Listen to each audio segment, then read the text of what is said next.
If you're anything like me, this scene here disgusted you. Because it's you.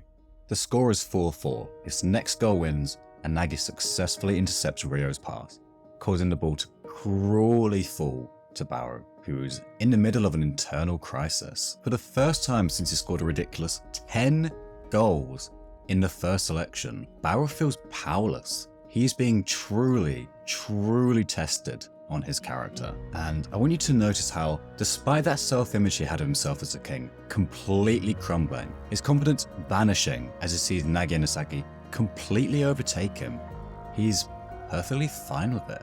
Except not in his usual confident, I'm the king, I'll score way, but instead in a thank God the pressure is no longer on me way. And you don't even realize it, but your brain goes through a similar thought process all the time. There's a line he says right before he's about to pass. The sense of defeat can only be salvaged by passing to the supreme strikers. And just like that, all is resolved to be the best. His whole playstyle, his whole identity as a person, he gives it all up because that sense of discomfort got too much for him. And me and you both do this all the time, even if we don't want to admit it. If you've seen my videos before, you might remember that 50k sub goal I set for my channel. Well, as soon as my channel growth started slowing down, all of a sudden my brain was telling me, oh, it's okay, that goal was too ambitious anyway, just aim for 10k. Or if I miss a workout for whatever reason, oh, it's okay, we're too tired, we've done loads lately. And these little excuses we tell ourselves, they bring us temporary comfort, but cause us to lose sight of the big picture. What makes Barou genuinely worthy of his title of the king is this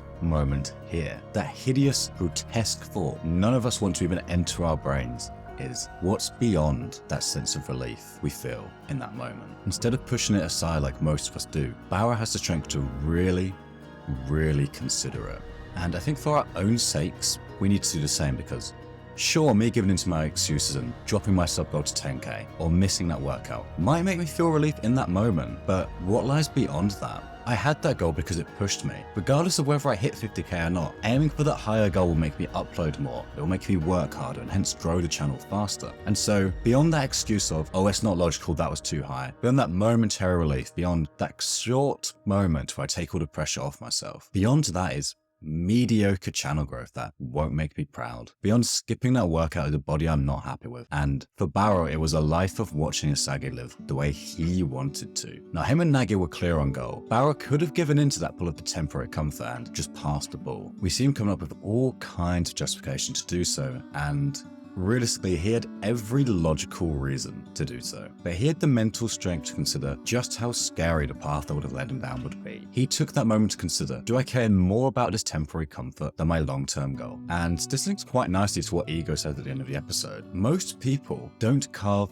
the feeling of defeat into their brains. They're afraid to acknowledge their mistakes and unconsciously make excuses, unaware they're even doing so. And to be honest, this has really applied to me in the last couple months, if I'm being honest with myself. So how honest are you with yourself when something goes wrong? Do you blame other people, luck, circumstances? Do you just say, oh, next time it'll work? Or do you actually think about what you need to do for next time to work? Using my example of the gym, it's been way too easy for me lately to just say, well, it's okay, I'm just too tired today, it'll be fine next week or tomorrow, or once this happens, I'll be able to stick to my diet. And of course, missing one workout isn't a big deal, but when it starts to happen too often, you need to consider why you're too tired.